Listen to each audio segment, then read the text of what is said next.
Let us look at this new development.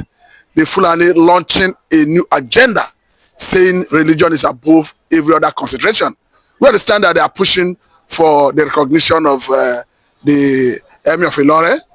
Of course, the Southwest have been pushing that don't bring this to our region because we love ourselves. We don't want any crisis in our region. But let me get your reaction.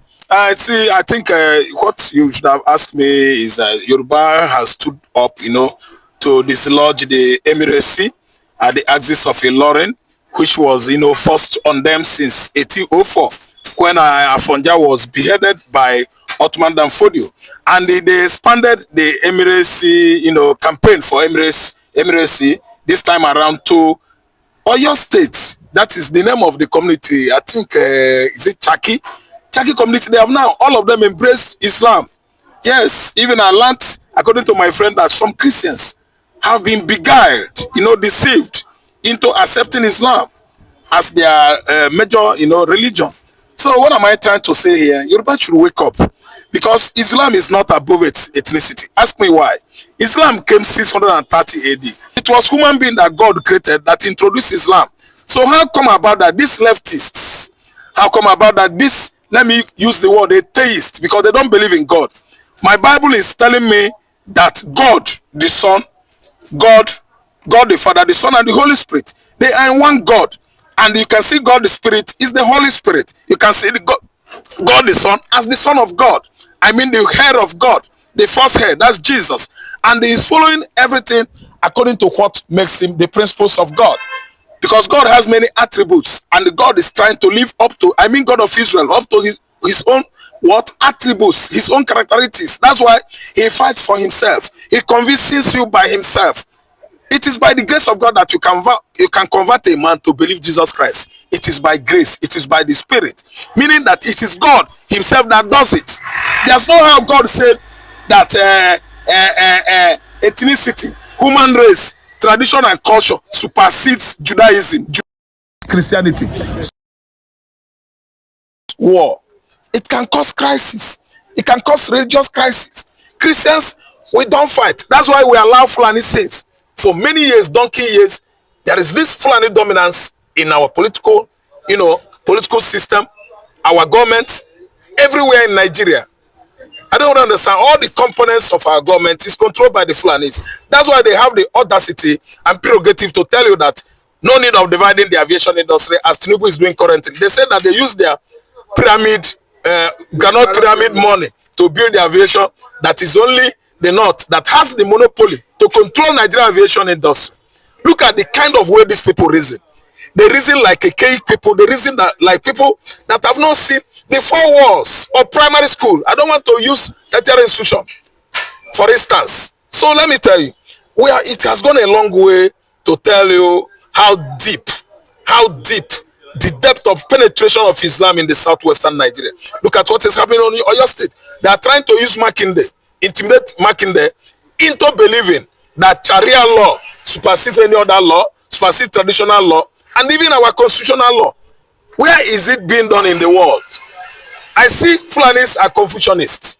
See, let me tell you, they are Confucianists and they are beating more than they could chew. Because this time around, I want Yoruba from the axis of Ilorin to stand up on their feet and take what belongs to them that Fulani has forcefully stolen from them. The religion over there is traditional religion. God does not force anybody on Christianity. It is people that God touched that accepted Christianity. Nobody did fight. The early missionaries, as they were anointed by God, they did it the Bible way. They did it the Holy Spirit way. People began to give their life to Christ, incorporating or enrolling themselves into the family of God. It wasn't by force. Nobody's blood was spilled when Christianity took the hold of Western, Eastern, Mid-Belt, and Northern region. Okay, we understand that in the southwestern part of the country here, people live harmoniously. There's no rancor, there's no religious crisis at all. And people are worried that this may introduce crisis into this region. It has already done that. Because wherever Fulani are, they would like to waste blood and force people on their religion. As I'm talking to you now, you don't know how many radical Islamists that are living in the southwest. They are. Think about their activities at Abulegba axis. The most Islamized region or Lagos suburb is Abulegba. You have the radicalists there, the radicals, Islamic radicals. They are there. I know that they stir up many mayhem during the Abacha regime. The soldiers went there and neutralized them. They stir up another mayhem again when during Buhari regime. Though the governor here then was, I think, Ambode. I don't know that. Yeah, it should be Ambode. They went there and neutralized those, controversial animals. So this time around, they want to bring up this kind of idea again because Tinubu is a Yoruba man, and they actually believe that Tinubu might not be, like Babangida, Abacha, and so on and so forth. Our past leaders that withstood that kind of, sage. Let me use the word sage or rage from these people. So they want to try to weigh Tinubu's, level of, let me say, cowardice. Maybe Tinubu might tomorrowly succumb to them. So that's why I'm trying to invite, alert, educate our brothers in Oyo State, our brothers in the Southwest to wake up. Because failure to wake up this time, if they stay docile and complacent like that, Fulani will overrun the whole Southwest, Islamize everybody. Because look at Ogun State, how deep Islam has gone there. Look at Ochun State. Ochun State is a Muslim state in Yoruba land. I'm telling you, look at their past and present governors. I know that Adeleke is a Christian, but look at their past governors, ranging from Rauf, Aregbesola, and the rest of them. Look at Oyo State, how far they have gone now. They want to intimidate that young man, Chei Makinde, into believing their ideology of, using Sharia and embedding, let me say, infusing Sharia law into your state, constitution. That is, if you offend anybody, they will first of all judge you according to Sharia law. I don't understand. So Yorubas, they should stand up because these people, they come always like night rain. Night rain is always like that. Before you know it, it will take over everywhere. They come like flood. And if you neglect flood, it will overrun all your farmland. And even the cities are not left out. So Yoruba should brace up. They should stand on their feet to fight this kind of, this modern trend. Now, the Fulani hegemonies, they are very, very outrageous in action. Okay, let me finally draw inference from Oyo State and Turkey. You understand that Turkey was a Christian community before. Yes. It was converted to purely a Christian Muslim country. And back here in Nigeria, we have a similar experience with Kwara State. Kwara State. You think it's a thing to worry about? Yeah, it's a thing to worry about. I know, according to history, the Turkey nation we know was a Christian, 100% Christian in the past. But when the action started was during the era of Islamization. That should be 16, 17, 18 centuries. When the Seljuk Turks, of course, after overrunning the city called the country called Turkey today, they give the name Turkey. They were Turks, Turks in the history. But after overrunning them, these are particular people, another people again, not even Fulanis. And now, Turkey started growing and growing and growing. You should remember that it was a Turkish boy. I think Pope Jumper was on a visit in Turkey when that young radical Islamist shot him on the chest. I think it was in 1978. I don't know what I understand. So now, they radicalized Turkey, the kind of Muslim they are, Islam they practice there. Before you know it, they come like what? Flood and take over the whole Turkey. Today, Turkey has now, giving in. They have now succumbed. That's what I mean. And you see what happened? The EU doesn't want anything like that. That's why Turkey was working hard and hard and hard over the years to be back, welcome back to the EU member nation. Because Turkey is now a terrorist country. That's what it means. If you are an Islamic, if you are practicing Islam, radical one, America and the United Nations will tag you.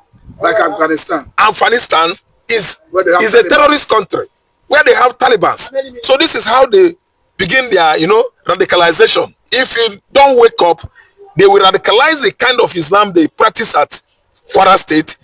Before you know it, they will assimilate others. They will swallow up Oyo State, swallow Ogun State, and the rest of the Western states. Before you know it, will become a religious crisis, war. This reminds me of the Nigerian of Northern Extraction. I'm talking about Abu Salam, who attempted to bomb American-bound aircraft the other time. Yeah. And could it be a emerging threat? Yes. Could this be another emerging threat in the southwestern part of the country, the Yoruba land, if they should allow this Islamic agenda? Yes. Let me tell you, yes, because the northern part of the country, which is Hausa land, I don't know what I understand. They came like night rain. They introduced their religion, which is Islam, into that land, and deceiving the original owner, the locals, that their own religion is better than theirs. That was how Hausa turned their back on their religion. I don't know what I understand. And they embraced Fulani religion.